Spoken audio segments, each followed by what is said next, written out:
the ongoing series of leadership and team development, we are discussing today the various issues relating to women and leadership. We have discussed in the first part of today's lecture that why do we need more women in the business leadership positions? The answer is very obvious. The women are the best bargainers and the negotiators in the world. They are actually having more women in the positions of the leadership will help to close the gender pay gap, the gender opportunity gap, and of course when you talk about the other issues relating to the women make outstanding mentors.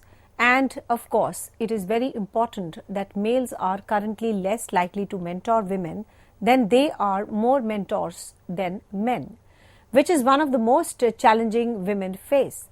Women, on the other hand, are more likely than male to mentor the other females. The solution isn't for the men to mentor only the men and the women to mentor only the women. It would be insane to do this. However, by putting more women in positions of the leadership, you are preparing them to be an outstanding mentors for the next generation of the female leaders. We may also make her closer to gender equality in the workplaces by ensuring a successful males by mentoring the potential female leaders. The gender gaps will persist until a collaborative effort is made. Now globally, the share of the women in the senior management is increasing incrementally. In 2019, the proportion of women in the senior leadership roles globally grew to 29%. That is a highest number recorded ever.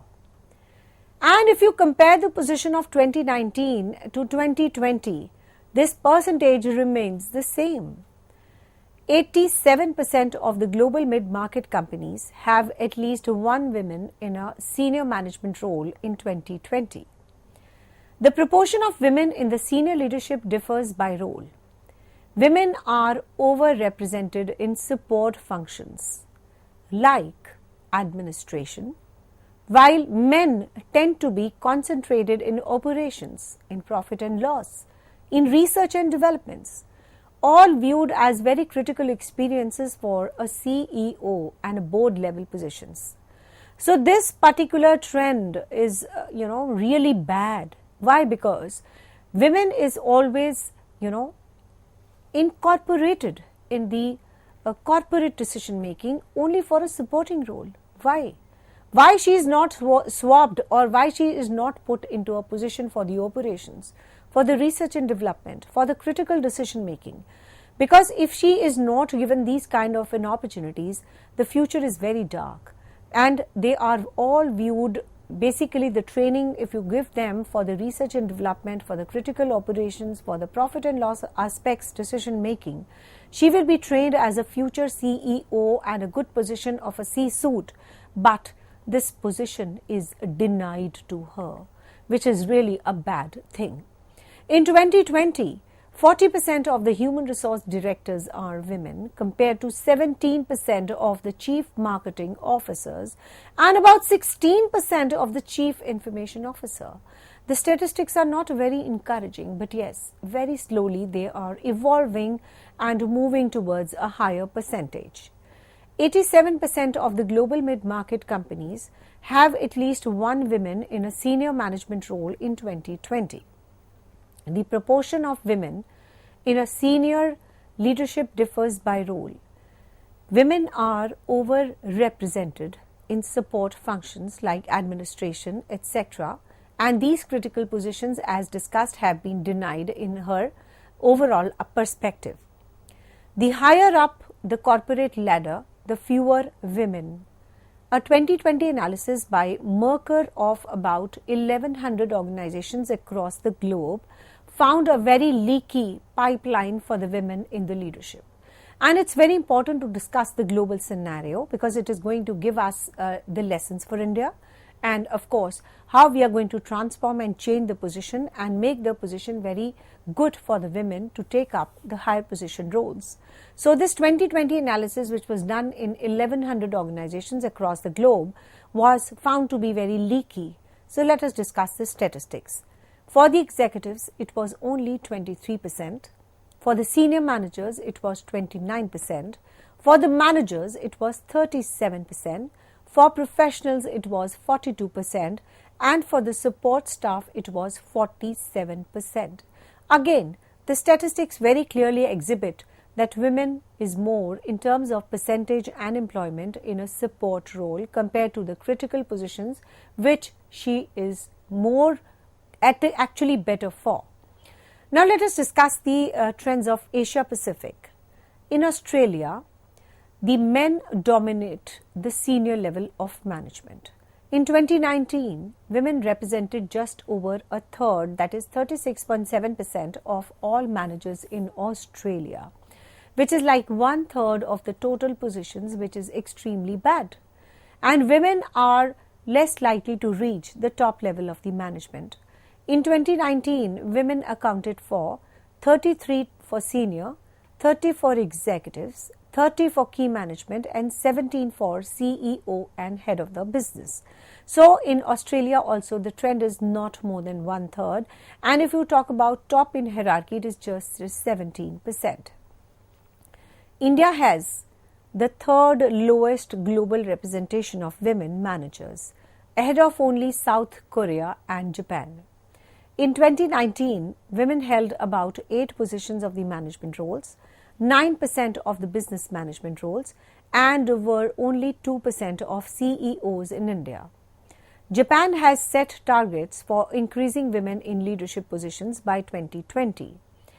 As of 2019, in private corporations, women accounted for 18.3% of the section chiefs, 11.2% of the directors, and the percentage of the women in the senior leadership position is mostly hovering around, as you can see on the screen, in Africa, in Europe, in Latin America, in European Union, in North America, and in Asia Pacific. It is mostly hovering around between 27 to 38%. Let us discuss for a budding economy like Canada. Actually, it's a developed country, and let us see how the men and women positions are, there in Canada. Men continue to hold over 90% of the C-suite executive roles. In Canada, women accounted for slightly more than 1/3, that is 35.3% of all managers and 31.5% of the senior managers in 2019. Women were only 43% of 538 named executive officers among Canada's 100 largest publicly traded corporations in 2020, down from 53 in 2019. Women were only 17.9% of executive team members in 2019 of S&P TSX Composite Index, up to from 15 to 2015, and in the C-suite, the most common position for the women among executive officers is CFO, or 2.2%. In Europe, if you talk about, women are about half of those employed in the European Union, and yet they were 18% in the senior executives in 2019.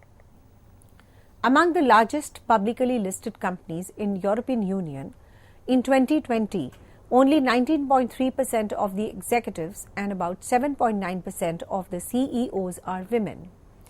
In United States of America, despite a record high number of Fortune 500 women CEOs in 2020, there are about still 13 companies run by a man for every company run by a woman.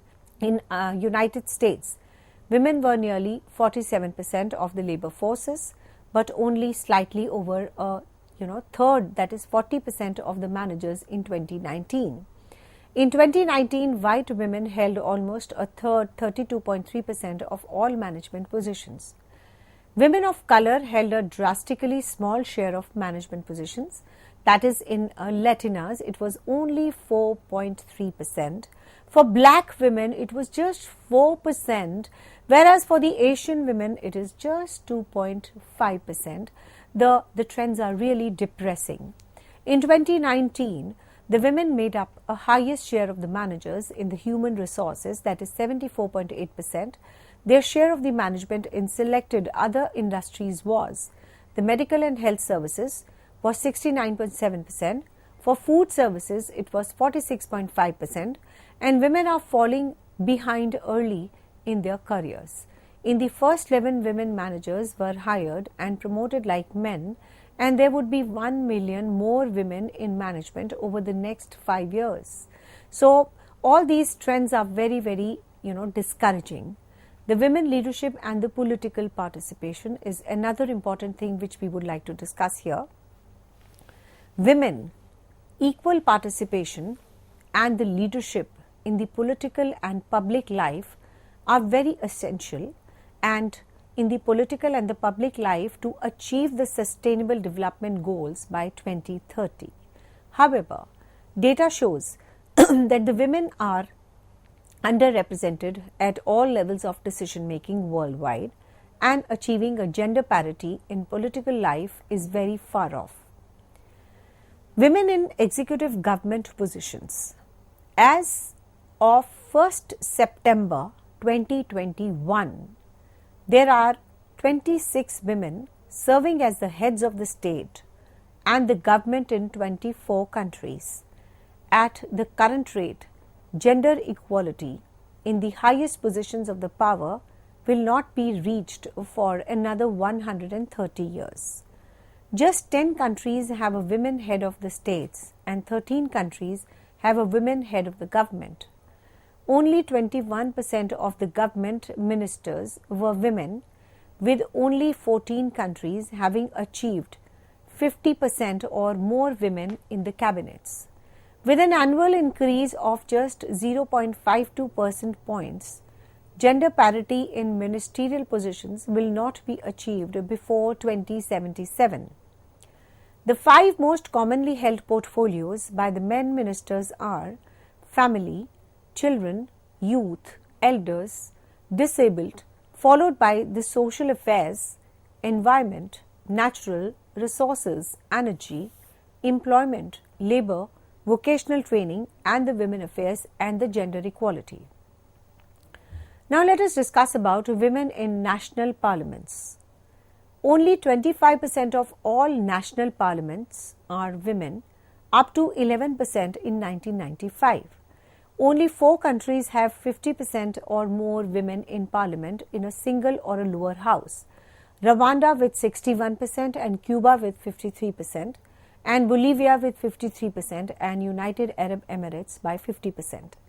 So the countries like Rwanda, like Cuba, like United Arab Emirates, and Bolivia, the results are very encouraging. So the strategists, the policy makers, and the people who are actually a change maker in this regard should take a case study of these countries, that what specific things they are doing to increase the women participation at the workplace, in the corporate sector, in the parliamentary sector, and for that matter the different sectors, including 360-degree development of the women in the leadership positions. And we need to copy and even improve the role model of these countries, so that it permeates at the lower level also, and it spreads across the globe. So a further 19 countries have reached or surpassed 40%, which is also very encouraging, including 9 countries in Europe, 5 in Latin America, in Caribbean, and 4 in Africa and 1 in Pacific. More than 2/3 of these countries have applied a gender quota, either legislated candidate quotas or reserved seats, opening space for women political participation in the national parliament.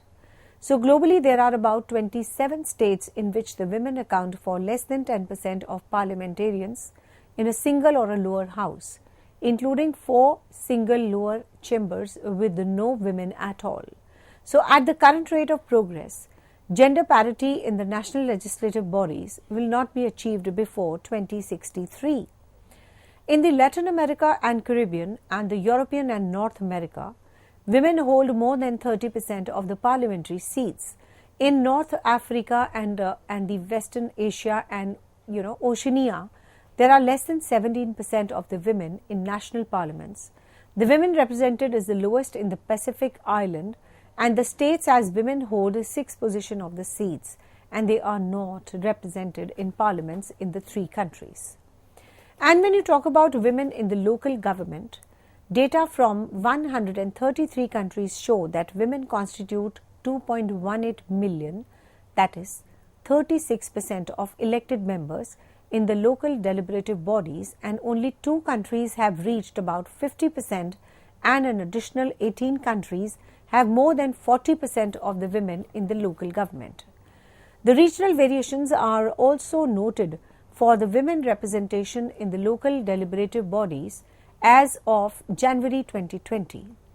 Central and Southern Asia, 40% of the Europe and North American, 35% of the Oceania, 35%, Sub-Saharan African 29%, Eastern and Southeastern Asia 25%, Latin America and Caribbean 25%, and the Western Asia and Northern America 18%. So, we need to have an expanding participation. The balanced political participation and the power sharing between the women and the men in decision making is internationally agreed target set in Beijing Declaration and the platform for action. Most countries in the world have not achieved the gender balance, and few have set or met the ambitious target for gender parity, that is 50-50.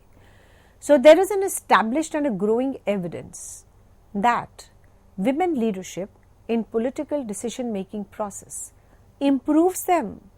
For example, research on Panchayat, that is the local council in India, discovered that the number of drinking water projects in areas with the women-led councils was 62% higher than those which are men-led councils.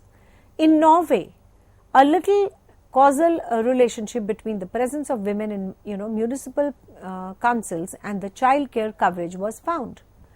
Women demonstrate political leadership by working across the party lines through parliamentary women, other cases, and in most of the political combative environments, and by championing the issues of the gender equality, such as the elimination of gender-based violence, parental leave, and the child care, pension, gender equality laws, and the electoral reforms.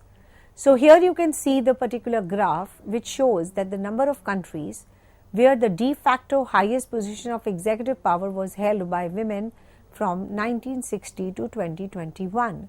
So, we can see from this graph that there is a persistent rise in the women leadership, and the highest position of the executive power has been held by the women in just 62 countries since 1960.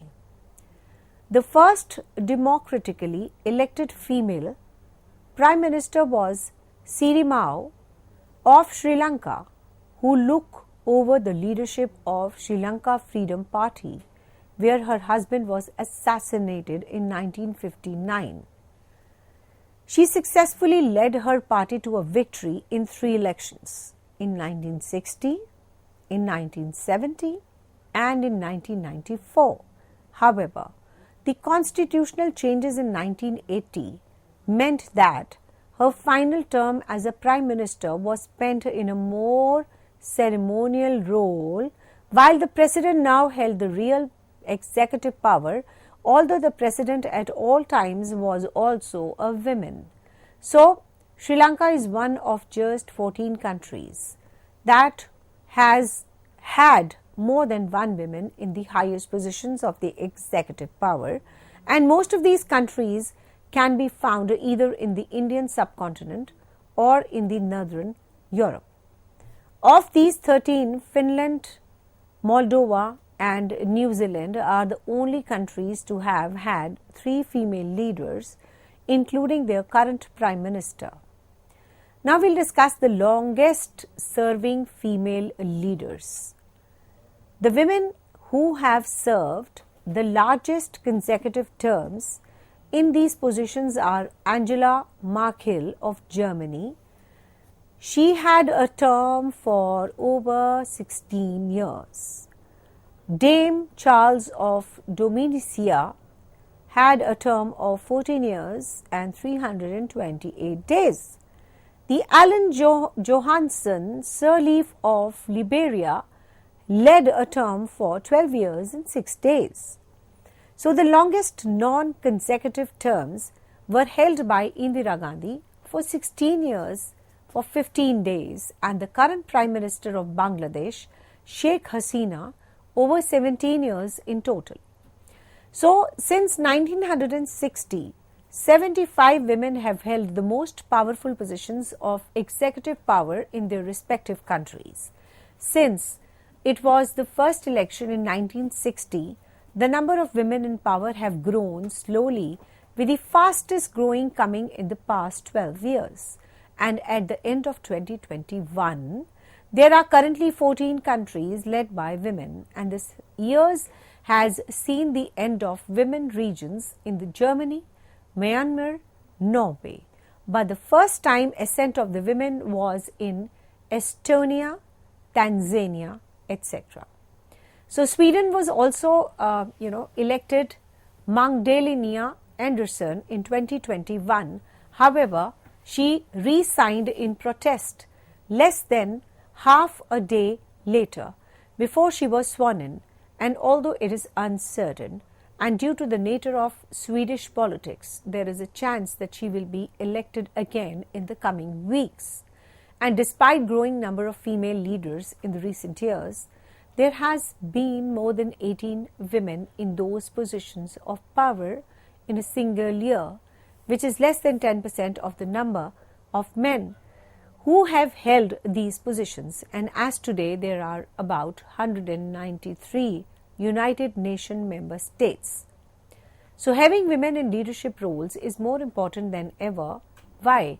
Since 2015, the number of women in the senior leadership in business has grown, and the diversity in the leadership is good for business. Beyond business, female leaders from across the generations are working together to find out the new solutions to the world's biggest problems. The tech sector must attract more women to unlock the potential of fourth industrial revolution and to ensure the technology is developed from the balanced perspective. In an ideal world, it shouldn't matter whether there's a woman running the IMF, Microsoft, or any of a democratic party. Does an SME owner or the tech startup care that it's a woman? Who makes the finance more accessible?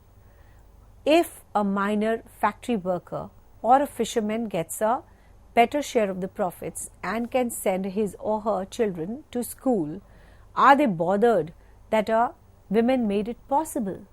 But bushfires, burst riverbanks, melting ice caps, fat buses, plastic islands, and the species extinction, none of these considers the sex of the perpetrators or the decision makers.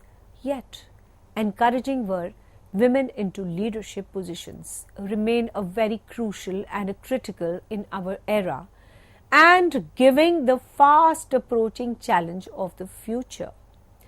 Change is coming very slowly. The overall number of the women in top business roles is still painful.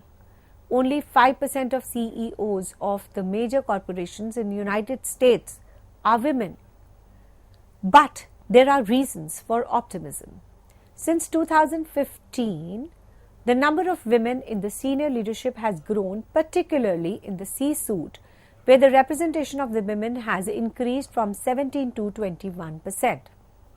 Today, 44% of the companies have 3 or 4 women in their C-suite positions, and 29% of the companies in 2015.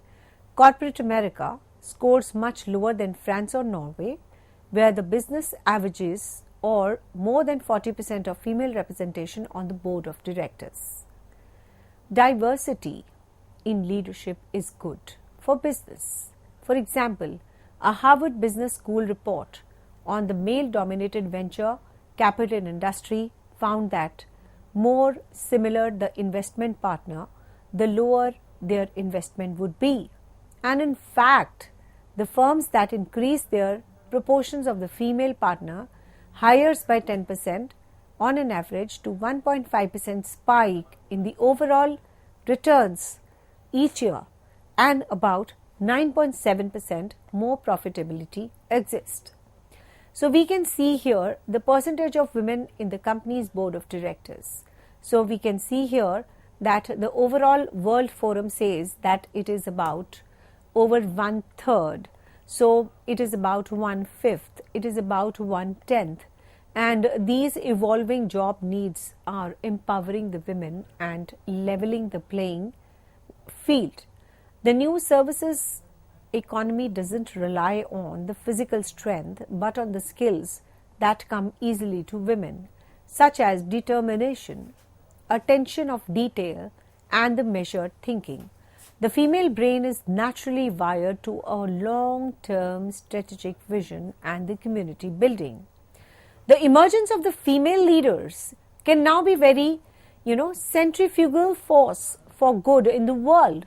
And for the first time, we are seeing examples of the female leaders, emerging from across the generations to cross the weave their knowledge and drive for a change.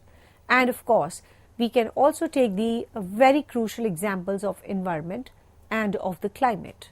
So overall, we can say technology can lead the way. There's nothing inherently masculine about a blockchain, about the artificial intelligence, about the machine learning.